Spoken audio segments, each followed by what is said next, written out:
Let's take a question, gentlemen. Why do some trainers still say if you are pulling or pushing shots left or right, you are using too much or too little finger?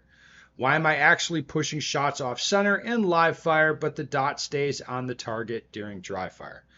Good questions here. Let's go ahead and get into it. So, first thing, as far as pushing shots left or right, having to do with how much finger you've got, I think one thing to pay attention to is how rotated around the grip your hand is. So you see, if I hold the gun like this, where my finger falls on the trigger, right on the tip of the pad. Now, if I rotate my hand a little more around the grip of it, you can see my fingers fall more on the first joint. All right, so obviously any pistol I'm holding, I can hold it kind of where I want as far as how my hand is wrapped around it. All right.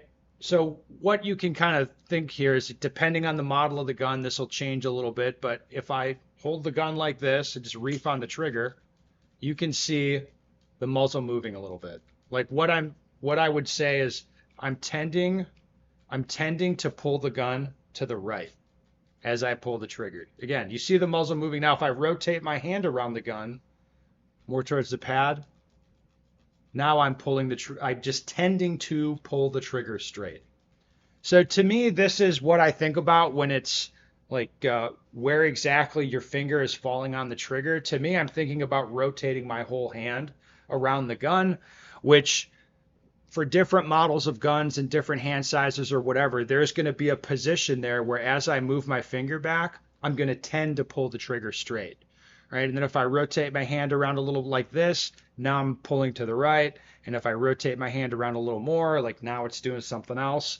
And again, I just want to get my hand rotated around and like get to where, again, I tend to pull the trigger straight on that particular gun. Now it's going to be different for different guns. One of the most common corrections will be like with Glocks. So if you have a good Glock shooter, so it looks like he's pulling the trigger straight, doing everything right, shooting a tight pattern on the target, but it's very slightly shifted off to the left. One of the most common things I'll have him try is like, hey, instead of holding the gun like this, rotate your hand around a little bit, get your first joint of your finger right on the trigger safety, and try that. Try pushing back straight through there. And in most cases, if somebody's like slightly shifted left with a Glock and they move their hand, things will center up. In most cases, not every case. All right, so that's why I would pay attention to this sort of thing. All right, the next question, why am I actually pushing shots off center in live fire, but the dot stays on target during dry fire? It's because you're changing what you're doing. Your dry fire is not valid, is a good way of looking at it. Like whatever you're doing with your dry fire is not accurately simulating how the live fire is going. So you're not doing valid training, and then something is changing. And then when you're shooting live ammo, you're not getting the outcome you want.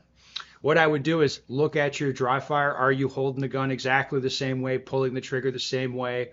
All of that stuff, like right on down the line, it needs to be the same. Otherwise, it's not going to be valid training, and you're not going to get the outcome you want.